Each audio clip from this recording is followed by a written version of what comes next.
मुझे सरदार पटेल का नाम याद आ रहा है।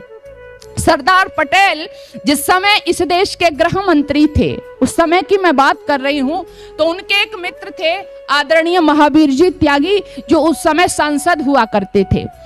जब वो सांसद थे तो उनका कई बार उनके घर पर आना जाना लगा रहता था।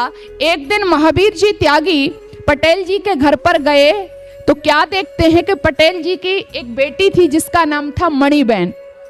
तो मणिबेन जब वो घर घुसते हैं तो क्या देखते हैं कि मणिबेन ने जो दुपट्टा ओढ़ रखा था उसी दुपट्टे को वो सिल रही थी, यानी दुपट्टा फटा हुआ था।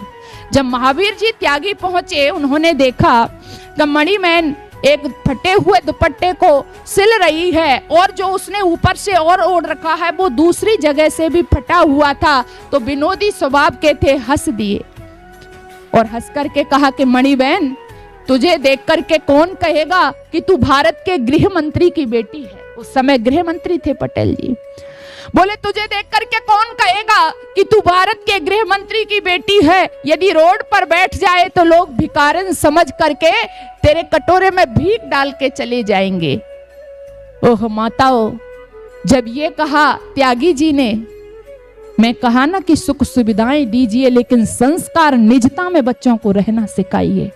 वो पटेल की बेटी मणिबेन कहती है, त्यागी जी आपने ठीक कहा, मैं ऐसी ही लगती हूं। यदि मैं सड़क के किनारे पर बैठ जाऊं इस दुपट्टे को ओढ़ करके तो आपने ठीक कहा कि लोग मुझे भिखारिन समझेंगे। लेकिन बहनों, मणिबेन ने आगे बड़े पते की बात कही। मणिबेन कहती है, ठीक है त्यागी जी, लोग मुझे भिखारिन समझेंगे, कोई नहीं समझेगा कि मैं भारत के गृह मंत्री की बेटी हूँ। लेकिन त्यागी जी, जब मैं भारत के गृह मंत्री के पास जाऊंगी तो वो गृह मंत्री तो कहेगा कि मैं उसकी बेटी हूँ। बस मुझे इससे ज्यादा और गौरव की अनुभूति कोई नहीं हो सकती। मेरे देश की देवियों, ऐसे ऐसे बच्चों को जब आपने तैयार किया, ये दुनिया का नक्शा बदलते हैं, ये आपके देश का इतिहास बनाया करते हैं।